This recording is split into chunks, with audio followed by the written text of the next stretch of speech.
अगर आप आने वाले यूपी टेट 2026 की तैयारी कर रहे हैं तो ये ईवीएस की क्लास आपके लिए बहुत ही ज़्यादा महत्वपूर्ण है, क्योंकि यकीन मानिए इस क्लास से आपको एग्जाम में कम से कम 6 से 7 क्वेश्चन एज इट इज़ देखने के लिए मिल ही जाएंगे। और इसके अलावा ईवीएस का जो पूरा कॉन्सेप्ट है वो आज आप समझ जाएंगे। भले ही आपने ईवीएस कई बार पढ़ा हो, आपको समझ में ना आया हो, लेकिन आज आप जो पढ़ेंगे यहाँ से इस चीज़ का यकीन मानो कि आप भी ये कहोगे कि इस तरीके से सर हमने ईवीएस कभी नहीं पढ़ा। अब मैं खुद ही अपने मुंह से ये बात करूं तो ये अच्छा नहीं लगता, इसलिए आप इस क्लास को देखिए। ज़्यादा बड़ी नहीं, छोटी सी क्लास होने वाली है। क्लास के बाद आप अपने जो भी विचार हों वो कमेंट में खुद बताना। चलिए हम अपनी इस क्लास को शुरू करते हैं। और हाँ, यूपी टेट के लिए अब ज़्यादा दिन बचे नहीं हैं, तो यहाँ पे जो क्लासेस दी जा रही हैं उनको आप नियमित तरीके से करते रहिए। 5 विषय की क्लासेस इसी तरीके से दी जा रही हैं, बिल्कुल टू द पॉइंट स्टडी कराई जा रही है, जो आपके एज इट इज एग्जाम में छपने वाली है। अब आप कहोगे कि आप ये किस तरीके से बता रहे हो कि यही सब आएगा, तो मेरे पॉइंट ऑफ व्यू से देखा जाए तो मैंने भी करीब 11 टेट के पेपर्स क्वालिफाई किए हैं। ये देख सकते हो, ये सभी स्कोर कार्ड पड़े हुए हैं। तो इन एग्जाम्स के जो मैंने दिया, इनके एक्सपीरियंस के आधार पर मुझे पता है कि कोई बहुत ज़्यादा बड़ी चीज़ें नहीं आती हैं। बस आपको अपनी जो स्टडी है उसको कंप्लीट करना, सिलेबस को कंप्लीट करना, और आपका यूपी टेट बड़े इजीली तरीके से पास हो जाएगा। देख सकते हो यूपी टेट में 116 प्राइमरी में हमारे, इसके साथ सी टेट में 120 प्राइमरी में है और रीट में 127 हैं। तो ये सारी स्कोर कार्ड पड़े हुए हैं, ये आप देख सकते हो। ये यूपी टेट का एक और है 92 के साथ, ये सी टेट का। तो चलिए, अब आपके एग्जाम में ज़्यादा टाइम है नहीं, तो हम अपने टॉपिक पे वापस लौटते हैं। बातें तो बाद में भी हो जाएंगी। आपको अभी हमारा जो लक्ष्य है टू द पॉइंट स्टडी कराना और आपका यूपी टेट क्वालिफाई कराना, तो उस पर अभी हम काम करते हैं। बाद में जो भी बातें होंगी वो देखी जाएंगी। ये ईवीएस की क्लास है। कई लोगों को ईवीएस समझ में नहीं आता, क्योंकि जैविक घटक आ जाते हैं, कभी अजैविक घटक आ जाते हैं, कभी उपभोक्ता आ जाते हैं, प्राथमिक द्वितीयक तृतीयक आ जाते हैं, कभी खाद्य श्रृंखला आ जाती है, खाद्य जाल आ जाते हैं। जो चीज़ें समझ में नहीं आती हैं, तो आज की इस क्लास को कर लो। छोटी सी क्लास है, फिर आप बाद में बताना आपको समझ में आया या नहीं आया। गारंटी है जरूर समझ में आएगा, और इसके साथ साथ यूपी टेट भी क्वालिफाई जरूर होगा। चलिए हम आज की इस क्लास को शुरू करते हैं, जो कि इन्वायरमेंट की क्लास रहने वाली है। तो इन्वायरमेंट को हिंदी में हम पर्यावरण कहते हैं, आपको भी पता होगा ये चीज़ें तो बिल्कुल बेसिक हैं। तो पर्यावरण शब्द जो है ये 2 शब्दों के मेल से बना है, परि धन आवरण। तो परि उपसर्ग है, जबकि आवरण मूल शब्द है। परि का अर्थ होता है चारों ओर से, जबकि आवरण का अर्थ होता है घेरना। तो इसकी जो परिभाषा निकल के आती है पर्यावरण की, वो यही है कि जो चीज़ें हमें चारों तरफ से घेरे हुए हैं वही पर्यावरण है। जो हमें चारों ओर से घेरे हैं वही हमारा पर्यावरण है। तो अब इसका एक हम आपकी जो लाइफ है उससे रिलेटेड एग्जांपल दे देते हैं। जैसे आप घर के बाहर निकल गए, तो वहाँ पे आपके आसपास वायु है, ठीक है, वो आपके ऊपर बादल हैं। आसपास देखोगे तो आप देखेंगे तालाब होगा, नदी नाले झरने जो कुछ भी है, तो ये सब हमारा पर्यावरण है। इसके साथ साथ अगर आप घर में बैठे हुए तो आपके आसपास क्या टेबल चेयर कुर्सी पंखा जो कुछ भी है, घर है मकान है ऊपर लेंटर है, ये सब भी हमारा पर्यावरण है। ये सब चीज़ें हम आगे एक्सप्लेन करेंगे इसी क्लास में, तो आपको अच्छे समझ आएगा। मतलब पर्यावरण की डेफिनेशन यही है, जो हमें चारों ओर से घेरे हुए है वही हमारा पर्यावरण है, बस।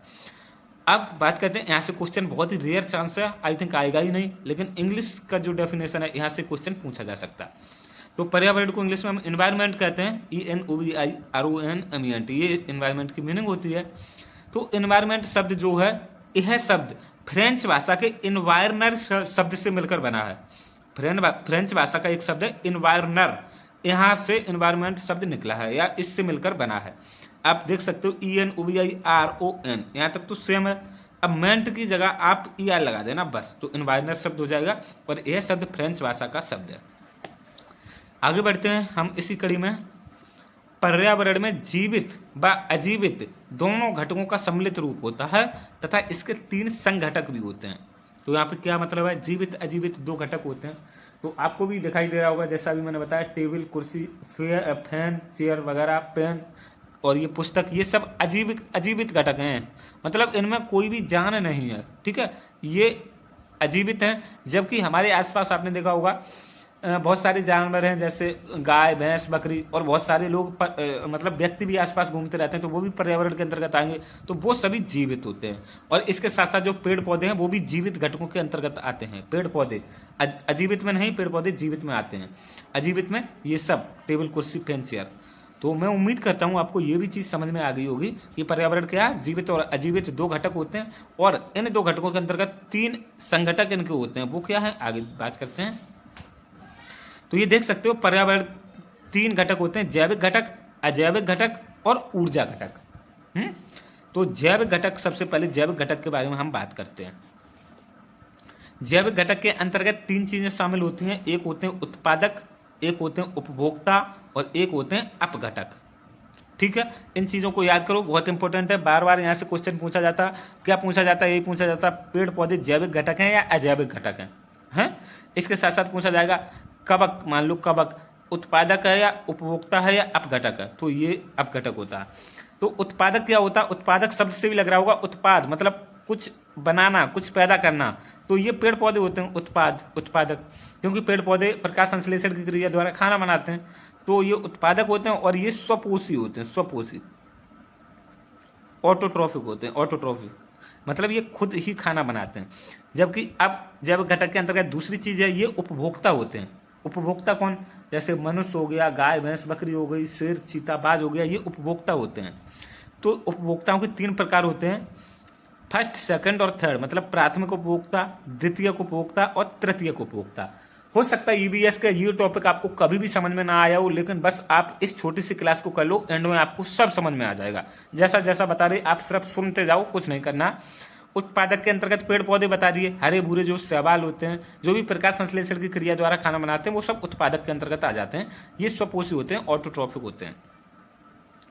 जबकि दूसरे नंबर पर जैविक घटक के अंतर्गत उपभोक्ता आते हैं, जैसा कि हमने बताया कि मनुष्य, जीव जंतु, मतलब जो ये आपके जानवर होते हैं, चिड़ियाँ होती हैं, एनिमल्स होते हैं, ये सब उपभोक्ता कहलाते हैं। और उपभोक्ताओं की 3 श्रेणियाँ होती हैं, प्राथमिक उपभोक्ता, द्वितीयक उपभोक्ता और तृतीयक उपभोक्ता। ठीक है, अब आगे बढ़ते हैं, तो आगे देख सकते हो ये अपघटक, तीसरे नंबर की चीज़ क्या है, अपघटक है। और अपघटक के अंतर्गत 2 चीज़ें आ जाती हैं, कवक और जीवाणु। जीवाणु मतलब बैक्टीरिया और कवक।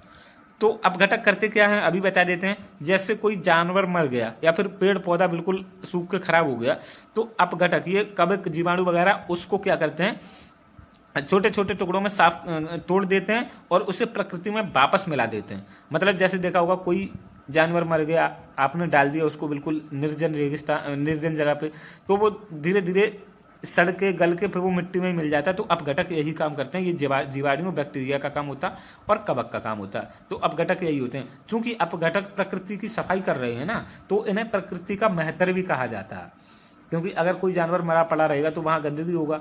तो ये जीवाणु और कवक, ये उसको छोटे छोटे ऑर्गेनिज्म में तोड़ के, बिल्कुल छोटी छोटी चीज़ों में तोड़ के उसे मिट्टी मिला देते हैं, फिर वो मिट्टी ही बन जाता है। ठीक है, तो उम्मीद है इनको समझ में आया होगा। नहीं आया तो हम फिर से यहाँ पे 1-2 बार रिपीट करेंगे, तब अच्छे से आ जाएगा। अभी आप इन चीज़ों को समझिए। तो पर्यावरण का एक तो हो गया संघटक जैविक घटक, एक होता अजैविक घटक। तो अजैविक घटक के अंतर्गत कार्बनिक और अकार्बनिक 2 तरीके के घटकों को शामिल किया गया है। कार्बनिक घटक के अंतर्गत प्रोटीन, वसा, कार्बोहाइड्रेट, विटामिन, ये चीज़ें आ जाती हैं। तो आप ऐसे भी समझ सकते हो, ये हमारे शरीर के लिए बहुत ज़रूरी हैं। जैसे प्रोटीन मसल्स निर्माण करता, वसा आपकी चर्बी बनाता, कार्बोहाइड्रेट ये तुरंत एनर्जी प्रदान करता है, पता होगा आपको, और विटामिन वगैरह की ज़रूरत होती है ताकि हम बीमार ना हो। तो कार्बनिक के अंतर्गत आप इनको शामिल कर लो। जबकि अकार्बनिक में क्या होता है, जल हो गया और गैसें हो गई, विभिन्न प्रकार की गैसें, खनिज लवण हो गई। खनिज लवण क्या, जैसे कैल्शियम, मैग्नीशियम वगैरह, तो ये सब अकार्बनिक घटक के अंतर्गत आता है। कोई बात नहीं, आगे हम जब 20 क्लास लेंगे, कंप्लीट सिलेबस आपका यूपी टेट का ईवीएस का हो जाएगा, तब सब समझ में आ जाएगा। हो सकता है पहली बार है इसलिए आपको समझ में ना आया हो, क्योंकि जब हमने 11 बार टेट निकाला है तो शुरू में हमें भी कुछ भी समझ में नहीं आता था, फिर बाद में चीज़ें सब क्रिस्टल क्लियर हो जाती हैं। थोड़ा सा बस आपको हिम्मत दिखानी है और आपको पूरी क्लास देखनी है। और यही नहीं, जो क्लासें आएंगी देखते जाइए, जब बाद में आप टेट का पेपर दे के आएंगे तो सफलता जरूर मिलेगी आपको। पर्यावरण का जो तीसरा घटक है, पहला जैविक हो गया, दूसरा जैविक हो गया, तीसरा होता है ऊर्जा घटक। इसके अंतर्गत प्रकाश और तापमान को शामिल किया जाता है। प्रकाश ऊर्जा होती है, ये सूर्य के द्वारा प्राप्त होती है। मतलब जो आपके एनवायरनमेंट में ऊर्जा का प्राथमिक स्रोत है वो प्रकाश ही है, सूर्य का प्रकाश है। और दूसरा ताप मतलब टेम्परेचर। आगे बढ़ते हैं, अब हम उत्पादक के बारे में डिटेल से बात कर लेते हैं। ये जो उत्पादक बताए हमने, तो इसमें सभी हरे पौधे आते हैं जो स्वपोषी होते हैं। स्वपोषी का मतलब जो खुद खाना बनाते हैं। अब हम एक चीज़ आपको बता देते हैं, देखिए, अगर आप कहो मनुष्य, तो मनुष्य खुद खाना बनाता है या नहीं बनाता, तो ज़्यादातर लोग कहेंगे कि हाँ मनुष्य तो खुद खाना बनाता है, लेकिन गलत। मनुष्य खुद खाना बनाता नहीं है, मनुष्य खाने के लिए दूसरी चीज़ों पर निर्भर है। जबकि पेड़ पौधे अपना खाना खुद बनाते हैं, प्रकाश संश्लेषण की क्रिया करते हैं। वो जमीन से खनिज लवण प्राप्त करते हैं और सूर्य के प्रकाश की उपस्थिति में कार्बन डाइऑक्साइड हम लोगों से लेकर अपना वो प्रकाश संश्लेषण करते हैं। तो क्या है, वो अपना खाना खुद बना रहे हैं। जबकि मनुष्य अपना खाना खुद नहीं बनाता, मनुष्य खाने को सिर्फ तैयार कर रहा होता। आप देखिए, मनुष्य कुछ भी खुद नहीं बना सकता। अगर वो आलू लाएगा तो एक तरीके से पेड़ पौधे से मिले, कुछ भी लाए, अगर वो मटन चिकन या कुछ भी मीट भी कंज्यूम करेगा ना, तो वो देखो जीवधारियों की है, मतलब दूसरे जानवरों को मार के खा रहा है। तो मनुष्य खुद खाना बना ही नहीं सकता, कुछ ना कुछ वो सब्जी बाजार से लेके ही आएगा। मतलब जो हमें नेचर ने बनाकर दिया उसको मनुष्य सिर्फ प्रिपेयर करता। तो मनुष्य स्वपोषी नहीं होता, मनुष्य परपोषी होता। मतलब परपोषी को हेट्रोट्रॉपिक भी बोलते हैं, आगे बताएंगे। तो अभी हम उत्पादक की बात कर रहे। उत्पादक, इसमें सभी हरे पौधे आते हैं क्योंकि ये खुद चीज़ें बना रहे और ये स्वपोषी हैं, मतलब खुद खाना बना रहे, इसलिए ये खाने का निर्माण करते हैं। ये तो बता ही दिया। अब हम उपभोक्ता के बारे में जान लेते हैं। उपभोक्ता का मतलब होता है कंज्यूमर, जो चीज़ों को कंज्यूम करे। जैसे किसी ने बना दिया, अब हम उसको कंज्यूम कर लें, यही उपभोक्ता है बस। तो इसके अंतर्गत वे सभी जीवधारी आते हैं जो अपना भोजन उत्पादकों या अन्य जीवधारियों को खाकर प्राप्त करते हैं। समझ में नहीं आया, दोबारा से करते हैं, दोबारा समझाते हैं। उपभोक्ता का मतलब क्या है कि इसके अंतर्गत वे सभी जीवधारी आ जाएंगे। कौन से? जो अपना भोजन उत्पादक मतलब जो पेड़ पौधे अपना भोजन कहाँ से मिल लेते हैं? वो पेड़ पौधों से। जैसे जो शाकाहारी लोग हैं वो तो पेड़ पौधे से ही भोजन लेते हैं, आलू खाएंगे, दालें खाएंगे, मटर गोभी टमाटर खाएंगे। तो मतलब ये उत्पादक मतलब पेड़ पौधे, तो पेड़ पौधों से ले रहे। या फिर अन्य जीवधारियों को खाकर प्राप्त, अन्य जीवधारी मतलब कोई कुछ भी किसी जानवर को मार के खा रहा, तो ये सब उपभोक्ता कहे जाते हैं। और इसके अंतर्गत सभी जानवर, चिड़िया, बाज, सांप, लोमड़ी सब आ जाते हैं, क्योंकि ये उपभोक्ता हैं, ये खा ही रहे हैं, खुद तो बना नहीं रहे। कोई बाज है अपना खाना खुद बना रहा, शेर अपना खाना खुद बना रहा, हिरन अपना खाना खुद तो नहीं बना रहा, तो सब उपभोक्ता के अंतर्गत आएंगे। अभी हम एक्सप्लेन करेंगे, आगे देखिए। हाँ, एक ये चेन आप देख लीजिए, ये चेन बहुत जरूरी होती है। घास, सबसे पहले घास होगी, तो ये उत्पादक है एक तरीके से देखा जाए, क्योंकि ये पेड़ पौधा है तो उत्पादक है। उत्पादक के बाद आया टिड्डा मतलब उपभोक्ता है। तो घास को टिड्डे ने खा लिया। अब टिड्डे को कौन खाएगा? मेढक खा लेगा। टिड्डे को मेढक खा लेता, और मेढक को कौन खाएगा? सांप खा लेगा। और सांप को एंड में कौन खाएगा? बाज खा लेगा, या फिर मोर भी खा लेता है सांप को। ठीक है, तो इस तरीके से ये पूरी चेन है। आगे बताएंगे खाद्य श्रृंखला, जब हम पढ़ाएंगे तब ये समझ में आएगा।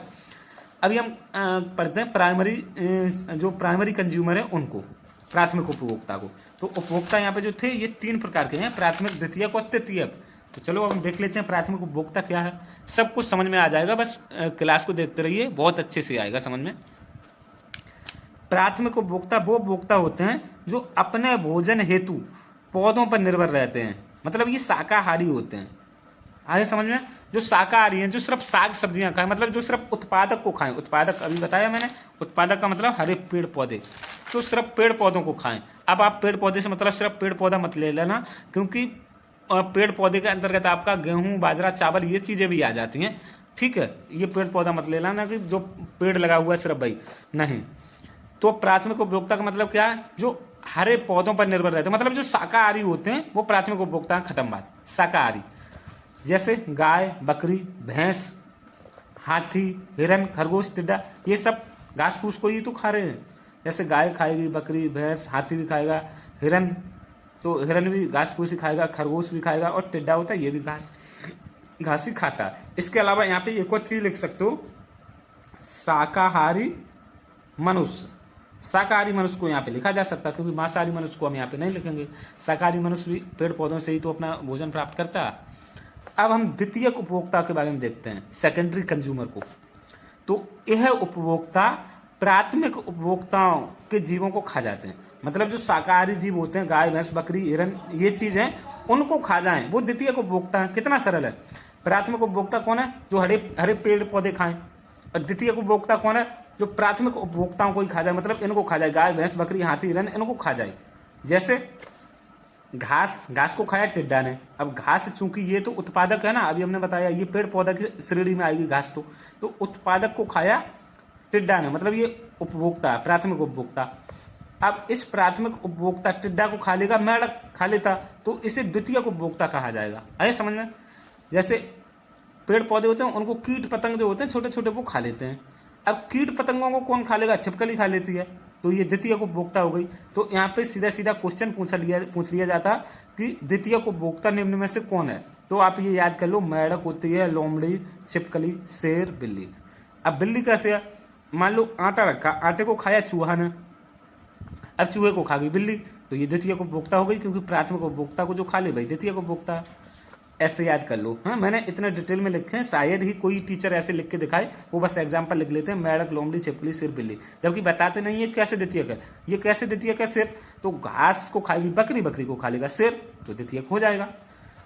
ठीक, तो आप यहाँ से भी इनको याद कर लो। प्राथमिक उपभोक्ताओं को उदाहरण पूछे जा सकते हैं, तो गाय, भैंस, बकरी, मतलब जो शाकाहारी होते हैं, ठीक है। और द्वितीय उपभोक्ता कौन है? जो शाकाहारियों को खा ले, वो द्वितीयक।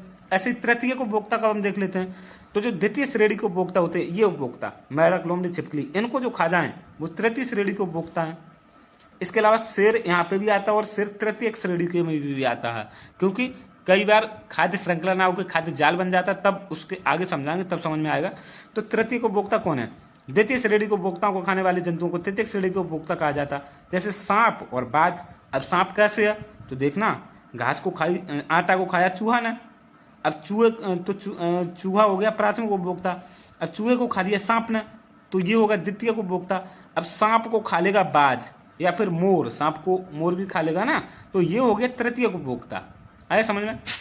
एक और देख लेते हैं, घास को खाया टिड्डा ने, टिड्डे को खाया मेंढक ने, और मेंढक को खा लिया फिर से सांप ने, तो बाज, सांप, ये तृतीय श्रेणी के उपभोक्ता हो गई। तो मैं ऐसी उम्मीद करूंगा कि आपको ज़्यादातर समझ में आ गया होगा, और नहीं आया तो फिर से हम ईवीएस के अंतर्गत कहीं ना कहीं इनको रिवाइज करते ही रहेंगे, तो आपको बहुत अच्छे से जरूर ही आ जाएगा। बिल्कुल भी इसमें टेंशन लेने की बात है नहीं। बाकी हो सकता है समय कम है यूपी टेट के लिए, अब आपको लग रहा है वो यूपी टेट नहीं निकल पाएगा, तो हिम्मत मत हारिए। यहाँ पे जो क्लासेस कराई जा रही हैं सिर्फ उनको करते रहिए, बहुत अच्छे नंबर्स के साथ पास होंगे। अब हम तीसरी जो चीज़ है, देखो, अब हमने उत्पादक पढ़ लिए, पेड़ पौधे, उपभोक्ताओं के 3 प्रकार पढ़ लिए, प्राथमिक, द्वितीयक, तृतीयक। अब हम अपघटक को देखेंगे। अपघटक जो कि मैंने बताया बैक्टीरिया और ये कवक वगैरह होते हैं। तो अपघटक क्या है? ये मृत जीव जंतुओं व मृत पौधों को साफ करते हैं, खाते हैं, को साफ करते हैं, इसलिए इन्हें प्रकृति का महतर कहा जाता है। और उदाहरण में आप अपघटक का ये 2 कर लो, कवक और जीवाणु, बस आपका काम यहीं से हो जाएगा। यहाँ से देखो ये चेन, उत्पादक मतलब पेड़ पौधों को खाया प्राथमिक उपभोक्ताओं ने। एक बार फिर से रिवाइज कर देते हैं। प्राथमिक उपभोक्ता कौन? शाकाहारी जानवर, जैसे गाय, हिरन, और ये आपके इसके अलावा भैंस, यहाँ पे ये सब लिखे हैं, खरगोश, तो ये प्राथमिक उपभोक्ता हुए। प्राथमिक उपभोक्ताओं को खाया द्वितीय उपभोक्ताओं ने, जैसे लोमड़ी ने खा लिया खरगोश, और छिपकली ने खा लिया कीटों को, और बिल्ली ने खा लिया चूहों को, तो वो द्वितीय उपभोक्ता। अब द्वितीय उपभोक्ताओं के बाद तृतीय उपभोक्ता आएंगे, कौन? जैसे आपको अभी मैंने बताया था, जो सांप, जैसे चूहा होता है, चूहे को सांप ने खा लिया, और मेंढक को भी सांप ने खा लिया, बाज भी बहुत सारी चीज़ों को खा लेता, तो वो तृतीय उपभोक्ता हो जाएंगे, सांप और बाज। फिर इसके बाद ये समझो तृतीय उपभोक्ता, वो भी तो कभी मरेंगे, सांप भी तो मरता है, बाज भी तो मरता है, तो वो भी सड़ेगा गलेगा। तो फिर आएंगे एंड में अपघटक, यानी ये प्रकृति को साफ कर देंगे, सांप, बाज, जो कुछ भी सड़ गया गल गया, उसको दोबारा से पुनः मिट्टी में मिला देंगे। आ गया होगा समझ में? तो अकार्बनिक पदार्थों में इनको तोड़ देंगे, तो यही पूरा सर्किल है, उत्पादक, प्राथमिक उपभोक्ता, द्वितीय उपभोक्ता, तृतीय उपभोक्ता, और एंड में अपघटक। ठीक है, ये चलिए अब हम खाद्य श्रृंखला और खाद्य जाल को देख लेते हैं। यहाँ से भी हर बार क्वेश्चन पूछा जाता है। तो ये आपकी खाद्य श्रृंखला है, जैसे घास को खाता टिड्डा, टिड्डे को खाता मेंढक, और मेंढक को खाता सांप, सांप को खाता मोर, तो ये खाद्य श्रृंखला है। और इसका 10% का नियम भी लिंडमान ने दिया था, तो ये चीज़ें पूछी जा सकती हैं। 10% का नियम किसने दिया खाद्य श्रृंखला में? लिंडमान ने दिया है। और इन्होंने क्या बताया कि कोई भी अगर यहाँ से क्रम चेंज हो रहा है तो सिर्फ 10% एनर्जी ही आगे की तरफ जाती है। घास को खाएगा तो टिड्डे को सिर्फ 10% एनर्जी मिलेगी, मतलब आगे बताएंगे वो चीज़ें, फिर दिक्कत वाली चीज़ हो जाएंगी। अभी हम खाद्य श्रृंखला को देखते हैं कि जीवों के बीच भोजन और ऊर्जा के एक जीव से दूसरे जीव में स्थानांतरण के सीधे मार्ग को खाद्य श्रृंखला कहते हैं। हो सकता है परिभाषा ना समझ में आई, ऐसे समझ लो, घास को खाया टिड्डा ने, टिड्डे को खा लिया मेंढक ने, मेंढक को खा लिया सांप ने, और सांप को खा लिया बाज ने, यही खाद्य श्रृंखला। बस देख रहे हो, एक चेन बन रही है। श्रृंखला को इंग्लिश में क्या बोलते हैं? चेन बोलते हैं। तो एक चेन बन रही है, बस यही खाद्य श्रृंखला। अब खाद्य श्रृंखला की कुछ विशेषताएं भी होती हैं, जैसे ऊर्जा का प्रवाह एक दिशा में होता है, ठीक है, और यह एक सीधे मार्ग का अनुसरण करती है। जैसे आप ये कहो घास को मेंढक खाली नहीं खा सकता ना, जैसे आप कहो बाज घास को खाली नहीं खा सकता, तो ये एक सीधे मार्ग का अनुसरण करती है। घास को टिड्डा ही खाएगा और टिड्डे को मेंढक ही खाएगा। और उत्पादक से शुरू होकर उपभोक्ता तक जाती है ये खाद्य श्रृंखला। मतलब देखो, उत्पादक से शुरू हो रही, घास उत्पादक है, पेड़ पौधा है, और ये खाद्य श्रृंखला तक उपभोक्ता तक जा रही है। उपभोक्ता है ये बाज, तृतीय श्रेणी का उपभोक्ता है ये। और प्रत्येक जीव अपने से पहले पर निर्भर रहता। सही बात है कि सांप मेंढक पर निर्भर रहेगा तो रहेगा, या फिर सांप चूहा पर ही निर्भर रहेगा तो रहेगा। अब आपको सांप घास खा ले, सांप घास नहीं खा सकता है। तो ये चीज़ें हैं। तो खाद्य श्रृंखला समझ में आ गई होगी। बस यही श्रृंखला मतलब चेन होता, तो एक चेन बन रही है। जैसे मनुष्य ने खाई रोटी और इस तरीके से। तो फिर चलो आगे देखते हैं खाद्य जाल को। अब हम देखते हैं, जैसे श्रृंखला एक ऐसी श्रृंखला है जब कई सारी श्रृंखलाएं मिल जाती हैं इस तरीके से, ऐसी ऐसी मिल गई, कॉम्प्लिकेटेड चीज़ें बन गई, तो उसे खाद्य जाल कहा जाता है। जैसे कि आपने नेट होता है, जाल तो देखा भी होगा, नेट किस तरीके से होता है, मछली पकड़ने का नेट या फिर कोई मच्छरदानी वाला नेट, तो वो उसकी सारी कड़ी जुड़ी होती हैं, जुड़ी होती हैं। तो यही है खाद्य जाल। तो खाद्य जाल का मतलब क्या, जब अनेक खाद्य श्रृंखलाएं आपस में जुड़ जाती हैं तो उसे खाद्य जाल कहते हैं। ठीक है, अर्थात एक खाद्य श्रृंखला के जीवधारियों का संबंध दूसरी खाद्य श्रृंखला के जीवधारियों से हो जाता है तो खाद्य जाल कहा जाता है। जैसे घास को खरगोश भी खाता या नहीं खाता, और घास को खरगोश भी खाता और चूहा भी। एक मिनट, यहाँ से देखते हैं। जैसे चूहे को सांप खाता और बाज भी, मतलब चूहे को सांप भी खा लेगा और चूहे को बाज भी खा लेगा। तो यहाँ से ये चीज़, जबकि सांप क्या बताया था द्वितीय श्रेणी का और बाज तृतीय श्रेणी का, तो यहाँ पे कहीं ना कहीं जो चीज़ें चल रही हैं, जो चेन चल रही है, चेन टूट जाएगी। जैसे यहाँ से कोई आएगा इसको खा लेगा, तो इस तरीके से। एक और उदाहरण देखते हैं। खरगोश को जैसे लोमड़ी खा लेती है और खरगोश को शेर भी खा लेता, तो यही खाद्य जाल है। बाकी यहाँ पे कुछ डिफरेंस है, यहाँ से क्वेश्चन पूछा जा सकता है। खाद्य श्रृंखला और खाद्य जाल में अंतर क्या होता है? तो खाद्य श्रृंखला में भोजन का मार्ग जो होता है ये सीधा होता है, जबकि खाद्य जाल में भोजन के मार्ग अनेक हो जाते हैं। कोई उसको खा लेगा, उसको खा लेगा, इस तरीके से। और खाद्य श्रृंखला की जो संरचना होती है ये सरल होती है, जबकि खाद्य जाल की संरचना जटिल होती है। इसके अलावा खाद्य श्रृंखला में भोज्य पदार्थों का स्थानांतरण एक जीव से दूसरे जीव में होता है, और खाद्य जाल में विभिन्न खाद्य श्रृंखलाएं मिलकर खाद्य जाल का निर्माण करती हैं। ये यहाँ पे लिखा है। और इसके अलावा इसमें ऊर्जा का प्रवाह एक दिशी होता है, और यहाँ पर ऊर्जा का प्रवाह एक दिशी होते हुए कई पथों से होकर गुजरता है। तो ये पहली क्लास थी, हो सकता है आपको समझ में भी ना आया हो, मैं समझ सकता हूँ। ईवीएस थोड़ा सा शुरू में कठिन है, बाकी बाद में बहुत सरल हो जाता, क्योंकि वहाँ पे बस आपको सिंपल सा लर्न करना कौन सा अभ्यारण्य कहाँ पे है, जैसे सिमलीपाल कहाँ है, केवल लामजाओ मणिपुर में है, और कुछ दिवस याद करने हैं। जैसे 2 फरवरी को मातृभूमि दिवस मनाते हैं, इस तरीके से 5 जून को पर्यावरण दिवस मनाते हैं। ये बहुत सरल चीज़ें हैं। तो ईवीएस बहुत सरल है, बस शुरू में कठिन है थोड़ा सा। तो ये क्योंकि ये साइंस टाइप का पार्ट है या एनवायरनमेंट का टाइप पार्ट है, इसलिए थोड़ा सा कठिन लग रहा है। बाकी आप डटे रहिए हिम्मत के साथ, बहुत अच्छे तरीके से ईवीएस की तैयारी होगी और 20 से 22 क्वेश्चन बड़े आराम से आ जाएंगे, क्योंकि आगे बहुत सरल चीज़ें आएंगी। क्या आएंगी आगे? अभी आगे ये वायु का जो एक तरीके से वायु की संरचना है, कहाँ पे कितनी ऑक्सीजन है और नाइट्रोजन क्या है, कार्बन डाइऑक्साइड क्या, ऑर्गन कितने % वगैरह, ये क्वेश्चन पूछे जाते हैं, बहुत सरल होते हैं। इसके अलावा ये आपका क्षोभ मंडल, समता मंडल, मध्य मंडल, आयन मंडल, जो यहाँ से क्वेश्चन हर बार पूछे जाते हैं 2 से 3 क्वेश्चन, वो भी बहुत सरल चीज़ें हैं। जैसे troposphere, stratosphere, mesosphere, exosphere, ionosphere, ये सब चीज़ें जो होता है ना कि हवाई जहाज कहाँ पे उड़ते हैं, आंधी तूफान किस में आता, तो ये सरल चीज़ें हैं। बस आप शुरू में हो सकता है एनवायरनमेंट की शुरुआत होती है तो कठिन लगे, बाकी आगे बहुत सरल हो जाएगा। इसलिए मैं उम्मीद ऐसी करूँगा कि आप बिल्कुल ईवीएस की क्लास के साथ साथ सारे 5 विषय की क्लास कर रहे होंगे। और इसके अलावा एक चीज़ और है कि यहाँ पे यूपी टेट का क्रैश कोर्स सिर्फ मात्र 1000 रुपीज़ में चल रहा।